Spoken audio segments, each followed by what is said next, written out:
according to his word. No enemy will be able to catch us. No enemy will be able to defeat us.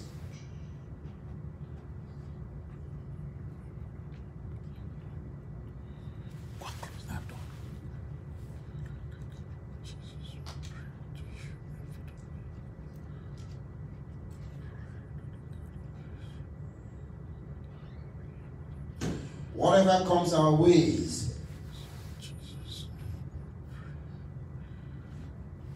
we will overcome.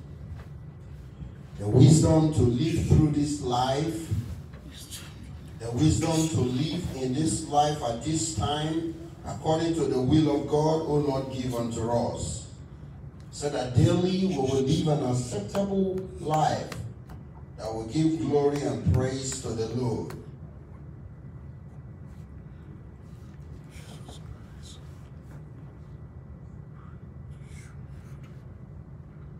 We will not be wearied, we will not be tired, we will not give up. We'll be stronger and stronger. In Jesus' name we pray. Amen. Our Heavenly Father, we are grateful unto you this morning. We thank you for this day of worship, the day of the Lord. You commanded us, do not forsake the assembling of one another. Lord, we're here this morning in obedience to your commandment. We have come to your house. We have come to your presence. You are the one that asked us, come unto me, all ye that labor and are heavy laden, and I will give you rest. Father, we pray that this morning you will give us rest in Jesus' name. Amen. The entrance of your word will give us light and illumination. And where there is weakness, you will make us strong. Where there is doubt, you will clear our doubt. And Lord, you will broaden our vision and open our eyes to see far away in the horizon, that because we are confident and trust in the Lord, the enemy will never catch us in Jesus' name. Or they that rise up against us will subdue them by the authority in the name of Jesus. Everyone that is gathered, not by you, but the enemy has instigated them to rise up against us. Father, we pray their arrows will not touch us. Their evil plan will not succeed in our life. But the victory will be ours forever in Jesus' name. Lord, as you were with the men of old, believers of old, prophets of old, this day we are praying that your presence and your hand of protection and shield will rest mightily upon us in Jesus' name. Well, thank you, Lord, for the answer. In Jesus' name we pray. Amen. Praise the Lord. Hallelujah. Last week we looked at study 7:4-2. And we saw that David, by the strength of the Lord, destroyed the enemy of the Israelites, Goliath, with a sling and stones, not having any sword in his hand. God gave him the victory. And we saw that that victory was special. It was all the handwork of God. Praise the Lord. Hallelujah. Today we are looking at study 7:4-3. After the victory that God gave to Israel through David, what next? The title is Saul Envies David. Praise the Lord. The memory verse is 1 Samuel chapter 18. Let's read it together. 1 Samuel chapter 18, we read verse 8 and 9. 1 Samuel chapter 18, verse 8 and 9. And Saul was very wroth, and the saying displeased him, and he said, they have ascribed unto David 10,000s, and to me they have ascribed thousands. And what can he have more but the kingdom? And Saul eyed David from that day and forward. The text, 1 Samuel chapter 1. We're going to read the whole text because it's loaded from verse 1 to 30. Can somebody help us to read, please? Anyone? 1 Samuel chapter 18 from verse 1 to 30. First Samuel, chapter 18 from verse 1 to 30. And it came to pass, when he had made an end of speaking unto Saul, that the soul of Jonathan was knit with the soul of David, and Jonathan loved him as his own soul. And Saul took him that day, and would let him go no more home to his father's house. Then Jonathan and David made a covenant, because he loved him as his own soul. And Jonathan stripped himself of the robe that was upon him, and gave it to David, and his garments, even to his sword, and to his bow, and to his bow, and to his girdle. And David went out whithersoever Saul sent him, and behaved himself wisely. And Saul set him over the men of war, and he was accepted in the sight of all the people, and also in the sight of Saul's servants. And it came to pass as they came, when David was returned from the slaughter of the Philistines, that the women came out of all cities of Israel, singing and dancing, to meet King Saul, with tabrets, with joy, and with instruments of music. And the women answered one another as they played, and said, Saul has slain his thousands, and David his 10,000s. From verse 10. From verse 10. And it came to pass on the morrow that the evil spirit from God came upon Saul, and he prophesied in the midst of the house, and David played with his hand, as at other times. And there was a javelin in Saul's hand, and Saul cast the javelin, for he said, I will smite David even to the wall with it. And David avoided out of his presence twice. And Saul was afraid of David, because the Lord was with him, and was departed from Saul. From verse 15. Wherefore, when Saul saw that he behaved himself very wisely, he was afraid of him. But all Israel and Judah loved David, because he went out and came in before them. And Saul said to David, Behold, my elder daughter, Merab, how will I give thee to wife? Only be thou valiant for me, and fight the lost battle. For Saul said, Let not my hand be upon him, but let the hand of the Philistines be upon him. And David said unto Saul, Who am I, and what is my life or my father's family in Israel, that I should be son-in-law to the king? But it came to pass at the time when Merab, Saul's daughter, should have been given to David, that she was given unto Adriel, the Meholatite, to wife. And Micah, Saul's daughter, loved David, and they told Saul, and the thing pleased him. And Saul said, I will give him her, that she may be a snare to him, and that the hand of the Philistines may be against him. Wherefore Saul said to David, Thou shalt this day be my son-in-law in the one of the twain. And Saul commanded his servants, saying, Come in with David secretly, and say, Behold, the king hath delight in thee, and all his servants love thee.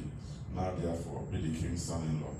And Saul's servants spake those words in the ears of David, and David said, Seemeth it to you a light thing to be a king's son-in-law, seeing that I am a poor man, and lightly esteemed? And the servants of Saul told him, saying, On this manner spake David. And Saul said, Thus shall ye say to David, The king desired not any dowry, but 100 foreskins of the Philistines, to be avenged of the king's enemies. But Saul thought to make David fall by the hand of the Philistines. And when the servants told David these words, it pleased David well to be the king's son-in-law, and the days were not expired. Wherefore David arose and went, he and his men, and slew of the Philistines 200 men. And David brought their foreskins, and they gave them in full tale to the king, that he might be the king's son-in-law.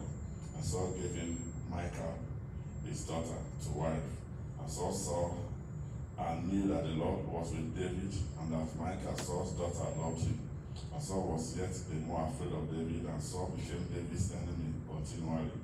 Then the princes of the Philistines went forth, and it came to pass after they went forth that David behaved himself more wisely than all the servants of Saul, so that his name was much set by. Praise the Lord. what we find in this narrative in the Bible in 1 Samuel was that the more that Saul sought the downfall of David, the more he progressed. That's one thing you notice here. The more he sought to bring him down, the more God raised him up. And the major reason for that was because David did not fight back. He depended upon the Lord to fight the battle for him. And that's what you find in the Bible. The Lord tells us that the battle is mine. He said, he will fight for us. And my prayer is that God will fight for us every day in Jesus' name. The victory of Israel's army over the Philistines in the previous chapter, or that we read last week, was very memorable. David, a very young lad, warrior, he brought down a mighty Goliath that was bigger than every other soldier in the Philistine army and in the Israelitish army. And this victory brought joy to the whole nation. And even at one time, Saul was happy that the victory happened. But this incident that brought joy to the entire nation, at the end of that, for no justifiable reason, brought hatred into the heart of Saul against David. And this we see that because Saul had departed from the Lord, he was no longer in the state to think right, to act right, because the Spirit of God was not in him. And that was a very terrible situation. And my prayer is that none of us will go to that point in Jesus' name. This man was now empty of grace, no more grace. Instead of loving David and wanting to help him and appreciating what the Lord is doing with him, he became envious and he did all kind of things to destroy this young man. You couldn't. Nobody will destroy our lives in Jesus' name. Amen. Point number 1, David's friendship with Jonathan. An appointment by the king. David became friend with Jonathan. And also the king Saul appointed him to work in the army of Israel. In 1 Samuel chapter 18, where we read, let's read from verse 1. 1 Samuel chapter 18 from verse 1. And it came to pass when he had made an end of speaking unto Saul, that the soul of Jonathan was knit with the soul of David, and Jonathan loved him as his own soul. And Saul took him that day, and would let him go no more home to his father's house. Then Jonathan and David made a covenant because he loved him as his own soul. And Jonathan stripped himself of the robe that was upon him, and gave it to David, and his garments, even to his sword, and to his bow, and to his girdle. Praise the Lord. You see divine intervention here, divine instruction, and divine happening. Jonathan perceived, understood that he was not going to take over from Saul, but this young man was. Because the authority he has was the robe. He removed all that. And Saul should have read the handwriting on the wall. And please don't forget that before this time, that was also the problem. Before this time, he had been prophesied to Saul, you will not rule anymore. You have been taken away. Samuel came to him, he said, because you rejected the Lord has also rejected you. Now, what Saul was supposed to do was to simply go back to God. Remember Hezekiah? The man of God came to him. Isaiah came to him and said, Hezekiah. He said, yes. He didn't even give him a chance. Set your house in order, for ye shall die. That was a servant of God.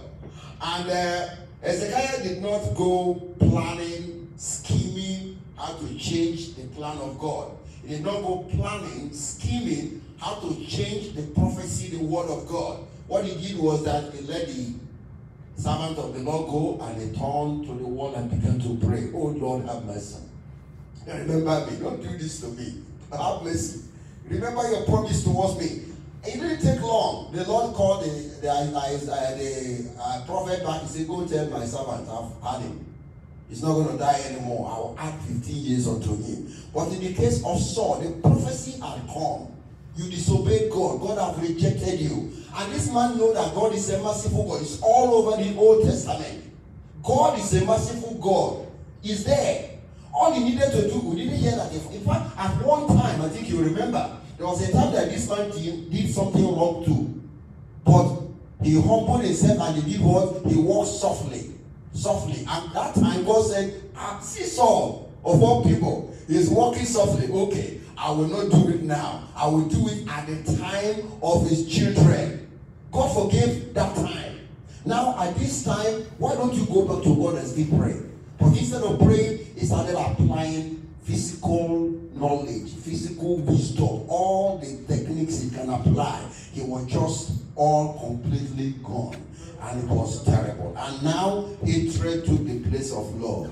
Anger took the place of grace. And this man was really, really in a very horrible situation. The Lord will help us in Jesus' name. But like I said, Jonathan, for some reason, realized that he was not going to take over from Saul. He removed all his role, removed everything, and handed over to David. Saul was watching. He couldn't figure out what was going on. But that was a divine direction that was already being played out right there. And that's why we need to be careful. Find out what God is saying at every point in time. Sometimes things will happen to show us direction of what is going to be.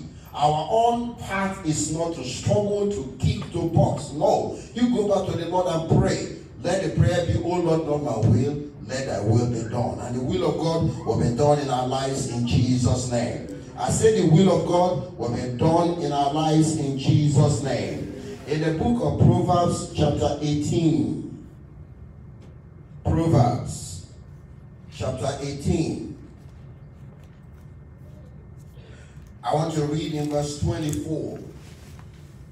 A man that hath friends must show himself what? Friendly. And there is a friend that sticketh closer than a brother. This was the situation between David and Jonathan here. Jonathan was a friend, but they loved each other. Now notice that this love here is not the kind of the love of the world, because when they say that Jonathan loved David, David loved Jonathan, and their hearts were knitted together. Somebody might jump out there in the world and say, oh, why are we talking about LGBT and all the crap? That's not what the Bible talked about here. The love here was not amorous love. It was not a sensual love. It was a normal, natural love for one another. The same love that the Bible commands believers to have for one another. That's exactly what happened here. But Saul didn't have that kind of love, but Jonathan did. The victory of David over Goliath brought with it a higher responsibility, national esteem, and general affection of the people towards David. Following the slaughter, following the slaughter of Goliath, Abner brought David to Saul with the head of the Philistine in his hand. That we find in 1 Samuel chapter 17, 57 and 58. It was during the interaction of Saul with David that Jonathan's heart was drawn towards him, and the most intimate friendship commenced between them. The two swore to be friends, and there was no love lost between them thereafter. They just loved each other all the time. I guess Jonathan was really impressed at David, or I guess Jonathan saw that the Spirit of God was in David. I guess Jonathan saw that the presence of God was with David, and he loved David for that. And what the Lord said, well then there. Love the brethren. Your brother is your brother. You know, praise the Lord. Sometimes we cannot but deviate a little bit in things like this. I remember several years back. I don't know why that happened, but when reading this thing, I now understand. Several years back, while I was still single, but I lived in a house. Prior to this time, when I got converted in 1990, I was in a different area of Lagos. The brethren, they allowed me to live with a brother. Still remember that brother. And that brother was so nice. He was in the police, so he left the police and just stayed and started working in the church. He said he couldn't deal with the corruption in the police. So I lived with him. When we lived in that room, when you come there, you wouldn't know who has that house.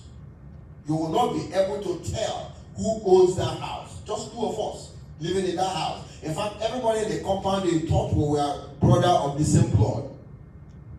But along the line, I now got accommodation and I moved. When I moved, immediately I moved, he had a problem with that house. And then eventually he couldn't continue paying the rent because of job. And he came to me, I called him, I said, I've lived with you all these years. Here I have a flat. What are you waiting for? Just come join me. And then he came and joined me. And then another brother that was in senior leader, because I was a house leader then, also joined and lived with us here. But here is what I'm talking about. There is a friend that's sticking closer than a brother. Then I had a junior sister at that time that was also in Lagos. For after a while, there was a problem, so she came and lived with us in the house. Because it was a 2-bedroom, we gave her one of the room. The men, we had the sitting room, and we had the sitting room and the other room to ourselves. Everything was fine. We will eat food together, we will cook together. Once you come inside, the question is there food here? Go to the kitchen. Nobody know who cooked the food. Nobody know when it was cooked. The question is there food? Yes, go there, you go and eat. But along the line, my sister started kicking. Started boxing. How are you going to have all these people in the house? Who are all these ones in the house? Why are they all feeding all these players? I was like, really? So I called her one day and said, sit down. We sat down. The truth.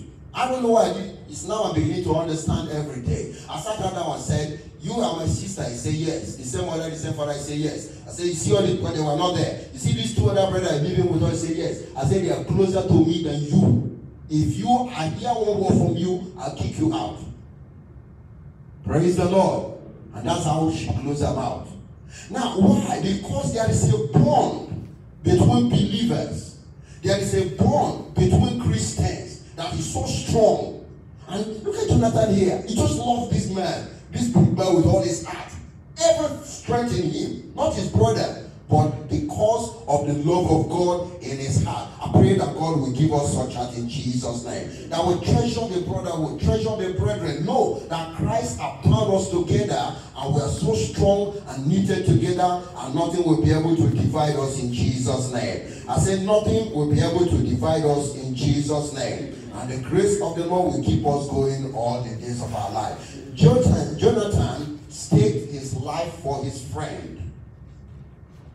They were so united in their spirit that they seemed but one soul in two bodies. Ordinarily, the likes of Jonathan who lived in the royal court would not descend to befriend a David who just came to town from following sheep. Though their social classes were wide apart, a common shepherd boy and a crown prince, their soul tie could not be broken or separated. Jonathan demonstrated his love for David with generous presence of his royal robe, garment, sword, board, and girdle. Praise the Lord. Full of love. Well, remember our Lord Jesus Christ. Jonathan here demonstrated love. But what about Christ? Think of the love of Christ. Jesus Christ was full of love. He was called the Prince of Peace. He also descended all the way from the courts of heaven. He left heaven, left all the glories of heaven, left all the beauties of heaven, left all the angels that were at his attention on heaven, and he came down. He was born of a Virgin Mary, not in a Southwest hospital, not in Denton Regional, not in a flamboyant hospital, but in a manger. In the midst of sheep. Why did he do all that? Because of he loves me, he loves you. Because of the love of mankind. And that's what he did. He sacrificed his life. He laid his life that today you and I can become the sons of God. John chapter 15. John chapter 15. We're trying to compare the love of these men. Jonathan and David. We see that kind of love in Christ in a bigger measure, in a bigger picture, in a higher picture. In John chapter 15, let's see what the Bible said concerning the love of God for us, for you and I, and for all mankind. John chapter 15 and in verse 13, greater love had no man than this. Nobody can have a greater love than this one. There's no human being that can love higher than this. There's not a single person that could love bigger than this. Greater love had no man than this, that a man lay down his life for his friends. Verse 14, ye are my friends, if what? If you do whatsoever I command you. Praise the Lord. So to abide in the love of God, we have to do the commandments of God. And let's realize that Christ loves us. God loves us. The Holy Ghost loves us. And the love of God will never finish in our lives in Jesus' name. Point number 2. The first part was sweet and nice. We see this wonderful relationship between David and Jonathan. And we see the rejoicing of the Israelites, the joy that pervaded the land because God brought victory to them. Something that they thought was never going to be possible. Who would defeat Goliath? Who could defeat? Even Goliath did not believe there was anybody that could defeat him. But he was defeated. And there was rejoicing. But suddenly, like a busted balloon, something began to happen. There was a relentless plot against an accepted commander. Why do we call David an accepted commander? God has already accepted him as the commander of his people. And God did that by also establishing him before the people. He gave him victory that was beyond measure. Victory that was outstanding. Classic victory that proves to the people of Israel that this one is the commander of the people. He has already been accepted by God, but yet an ordinary human being wanted to plot against that plot. And his name was Saul. In 1 Samuel chapter 18, let's read it again. Relentless. And the plot was so relentless. And sometimes you're wondering what is going on with mankind. But you notice that once somebody goes into bitterness, it never ends. It just keeps going and going and going. That's why bitterness is not good. You must not be bitter against anybody, not even against your enemies. Don't do it. Don't do it. Because bitterness is a very, very dangerous thing. In 1 Samuel chapter 18, I want to read from verse 6. 1 Samuel chapter 18, from verse 6. And it came to pass as they came, when David was returned from the slaughter of the Philistines, that the woman came out of all cities of Israel. This one was not David's fault. David did not ask the woman to go and sing. David did not say, go and praise me. The young man did not even want anybody to talk about it because he was always reserved. And also, he don't blame the women. The women saw what God did and they decided to shout glory to God and praise God and speak the truth. But Saul will not take that. Let's come back there again. Saul will not take that. For some reason, I don't know why. And it came to pass, verse 6. And it came to pass as they came when David was returned from the slaughter of the Philistines, that the women came out of all cities of Israel singing and dancing to meet. Notice, was it David they went to meet? No. They went to meet King Saul. They didn't even go to meet David. David was there. They still gave reverence to the king. They went to meet King Saul with tabrets, with joy, and with instruments of music. And the women answered one another as they played and said, Saul has slain his thousands, and David his 10,000s. Verse 8, and Saul was very wroth. Really? How can you, who are you to sing about David? Who is David? My boy, who is David? How can you be praising David? You're supposed to be praising me. You see selfishness there. Every good thing must come to him. None must go to the other.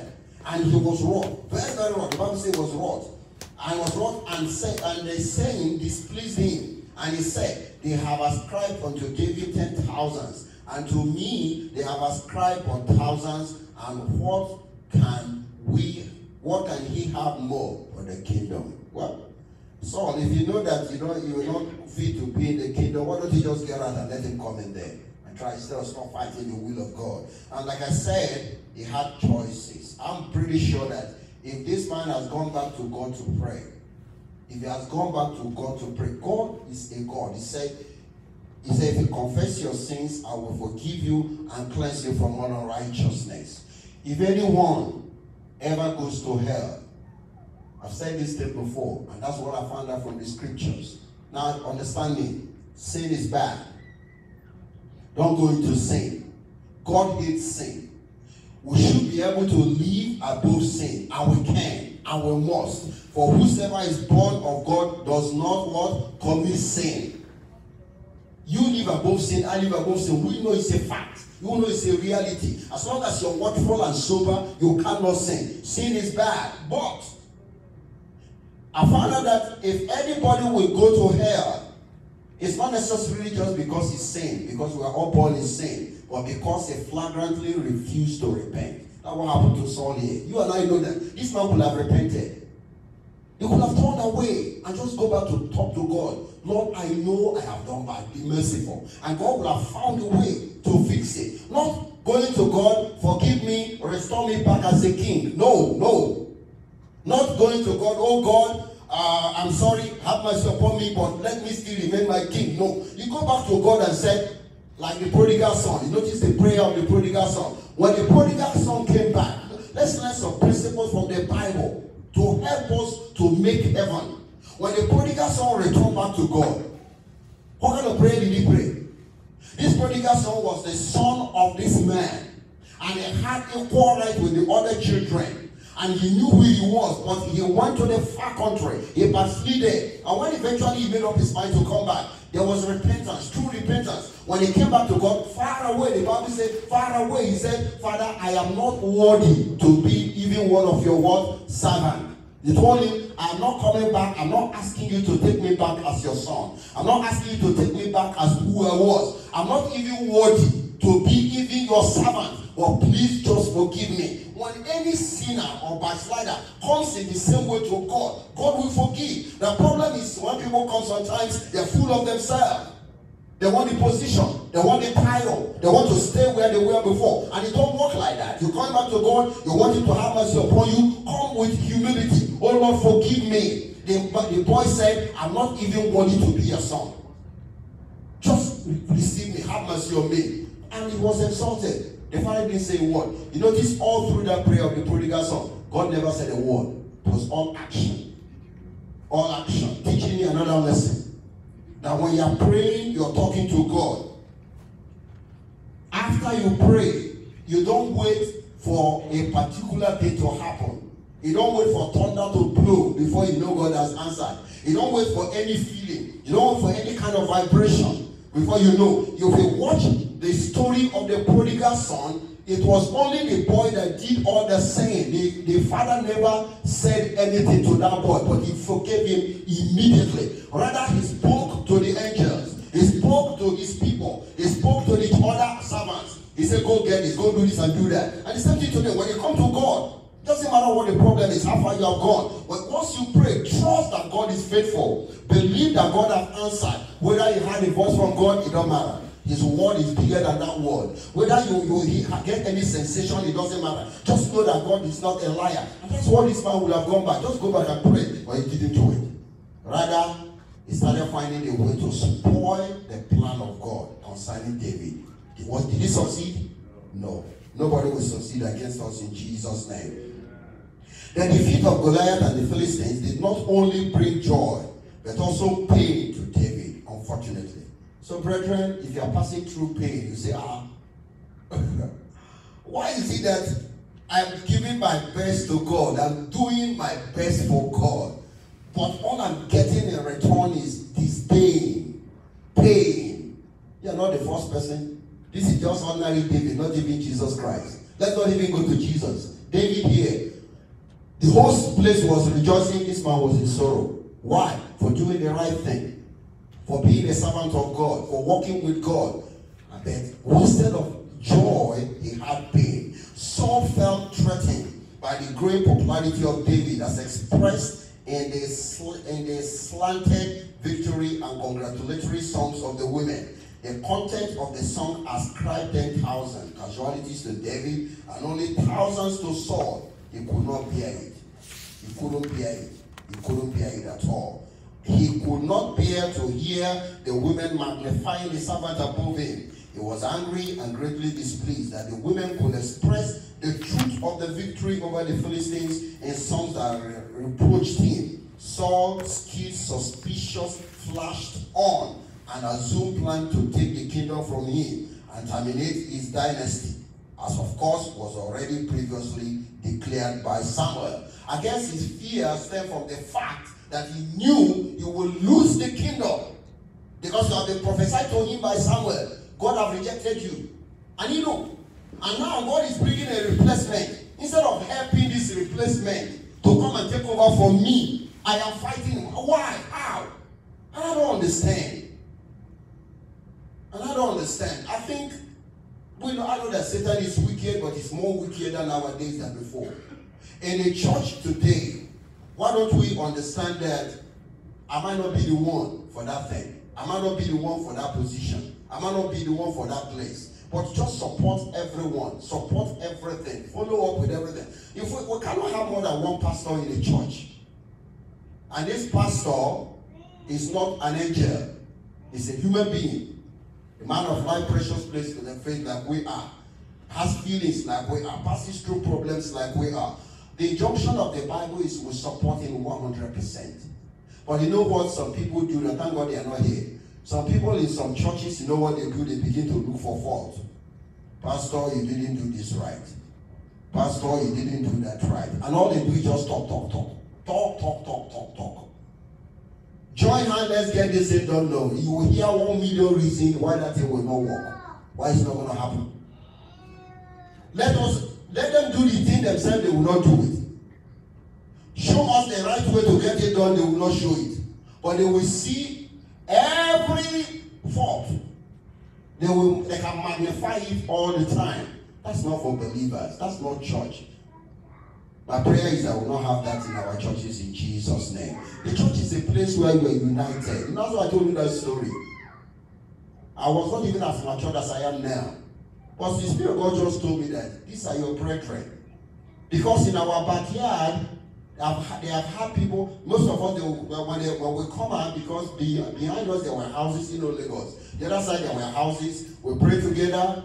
We open the windows, they see us, everybody is laughing. In fact, one person asked one of us one day, a brother told us when they went out, they called him and said, that house there, are you all brothers? The brother said no.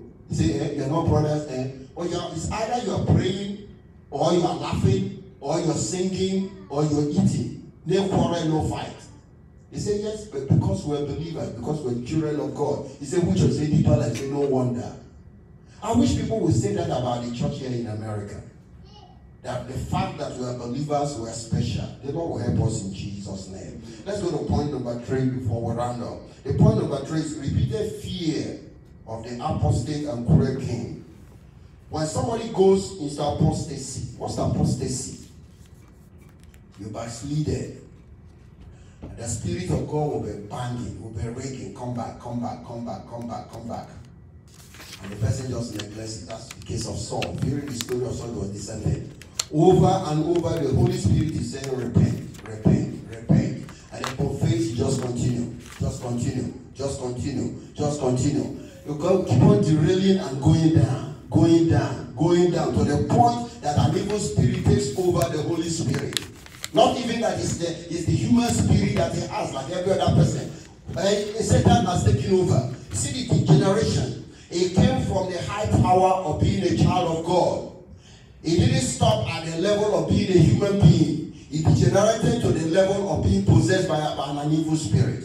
And it just kept on going, and he gave up. And the Holy Spirit will convict and get tired and leave him alone. He's gone to a point of no return. Not because God wanted him to go, but he decided he wasn't going to turn around. He wasn't going to come back. That's how Saul degenerated. He repeated fear, and because of that, he was constantly in fear. Brethren, sin will bring fear. Backsliding will bring fear. I watch believers. Look, I don't know, I do that a lot. I look at people most of the time. I will watch your fear level. When I look at your fear level, I will know your spiritual stand. I will see your fear level, and I can tell you your spiritual stand. How much of Satan do you fear now? How much of witches and wizards do you fear now? And that will help me to determine your spiritual state. Because if you are standing in righteousness, you are born again today. Do you realize that even if you are born again just this week, fear is gone? Just being born again this week, you don't have any fear. There's such a mighty strength in you. You don't know where it comes from. You're so bold and courageous. Why? Because you're a child of God. Then when fear begins to come in, there's a problem. What are you supposed to do? Return back to God. Check yourself up. About is the way. And the Spirit of God will always tell you. You will point that thing out. When you see that thing, deal with it. And if you deal with it, immediately the fear disappears.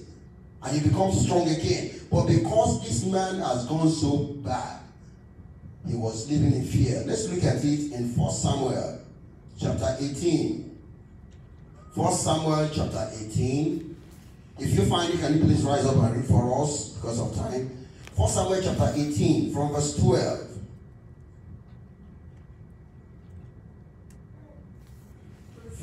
Hallelujah.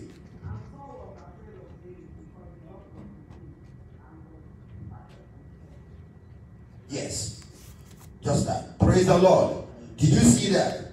For Saul was afraid of David. Now, not only was he afraid of David, he was afraid of God also. And afraid of everything. Because fear has now entered him. Fear has gripped his heart. Why? Because he has lost fellowship with God. Let's look at Proverbs chapter 29. Proverbs chapter 29. I read in verse 25. Proverbs chapter 29. I read verse 25. The fear of man bringeth what? Bringeth a snare. But whoso putteth his trust in the Lord shall be what? Shall be saved. This Saul had no reason to fear David if he trusted in God. Then because he didn't trust in God, he was afraid of David. Let me explain that. If Paul trusted God, he will know that what must be what must be. That God will always keep him there if God decides to keep him there. You don't have to be afraid of other people, of who you are. Saul should have known that if God really wants me to stay in this position, nobody can keep me out. Nobody can take me away. Nobody can remove me. God will keep me there. And therefore, every other thing that you see along the way, every kind of threat, you don't fear them because those threats cannot affect you except God permits it. It's not the same way. Today now we are scared. There is fear all over. Do you know that in China alone right now, yesterday I heard that about 77,000 people are affected by the coronavirus disease. 77,000 people are affected. And in South Korea, a lot of people are affected. Also in Japan. And some states, they are picking it up. But here is the point I'm making. Believers don't need to worry. Didn't the Bible say no plague shall come nigh our dwelling place? Did the Bible say that? Plague. He called it plague. He said no plague shall come nigh your house, your dwelling place. So why should I be afraid? And by the way, it's not the only disease that we have had in the world. There was Ebola, am I right? There are still other ones, right? Did they touch you? No. So what's so special about coronavirus? You know, fear. Satan will magnify it and make people to be afraid. And the moment you accept fear, fear is a tool of Satan. That's why Jesus said the first thing that Jesus told his disciples when he met them, they saw him walking on the sea and they were afraid and troubled. What did he say? Fear not. It's always fear not. Go watch all the Bible, all the places in the Bible. When the daughter of this particular person was dead, and Jesus walked to the house, what did he tell the woman? Fear not. He's always telling us, which means that we are contending with constant fear in the world. But you resist fear. Refuse to fear. Don't fear. And as long as we don't fear, there is nothing the devil can do. Amen? Praise the Lord. And the Lord will keep us going in Jesus' name. Saul was a proud and self-willed leader who would rather seek the honor of men than the approval of God. These traits led him to the point of backsliding and apostasy. His lust for honor and recognition of men brought him to the state of perpetual fear. For fear of men, he failed in the divine appointment with Samuel, transgressed the commandments of the Lord, and was finally rejected. Saul's fear in the text was based on his discovery that the divine presence which he lost was with David. He knew that he has lost the divine presence of God, and that presence was now with David. And yet, instead of just yielding to the will of God, he continued in his very apostate state. However, believers must avoid comparing one with another and sowing seeds of discord through testimonies they share among the people of God. Note also that it is futile to try to reverse God's judgment on the disobedient by any other means than heartfelt repentance. Saul's hatred, envy, and plot to eliminate David showed that he loved the praise of men and his kingship more than the word and the glory of God. It was for envy Joseph was sold into slavery. But notice, at the end of the day, Joseph triumphed. To execute his murderous intention and take David unaware, the opportunity Saul sought for came when David played his harp to refresh him from the torment of an evil spirit. He wasted no time as he cast a javelin to pin him to the wall. But did he succeed? No. By divine help, David escaped 2 attempts on his life by Saul. But did David hate Saul? No, he did not hate Saul. Why? Because he knew that none of these things will move him. He knew that Saul cannot kill him except it is time. And brethren, I come here to tell you, coronavirus or whatever, or Ebola, nobody will die. I said nobody will die. You have to understand that. It doesn't matter the problem. You might be passing through difficulties now. You might think that it's so tough. Brother, I want to tell you, sister, I want to tell you, you're not the only one. We all have our crosses to bear. But you know what gives me confidence? Turn your eye to the sparrow. You refuse to look at the problem. Refuse to look at the trouble. Focus on Christ. And why don't you look at Christ and tell the Lord, if I die, let me die in the presence of the Lord. Paul, after all, said to depart from this world is better for him. Why? Because he's going to be with the Lord. But he cannot depart except the appointed day of the Lord. So my desire for us this morning is that from now henceforth, we build up a solid faith in God, a solid confidence in God. Refuse to be moved. Refuse to fear. Saul, a king, fought a single man in every area to catch him. He couldn't. He did everything to catch him. At one time, he abandoned the entire throne and was chasing after David to Ziklag, to everywhere. You couldn't catch him. Who is Satan? He will not catch us in Jesus' name. That's how I know that it is impossible for the devil to catch us. So let's trust the Lord and believe the Lord. Our sickness will not kill us. We will be healed, we will be well. Affliction will not kill us. We will have victory, we will overcome. There is no arrow from the pit of hell that will touch us. We will survive and will succeed in Jesus' name. Amen. Let's rise up on our feet and talk to the Lord in prayer. Now that all that the Lord has prepared for us this morning, as this man chased after David, you couldn't catch him. Satan cannot catch us. Sin will not catch us. Temptations will not catch us. We will overcome. We will come out victorious at every turn of the way. Tell the Lord, I refuse to fear.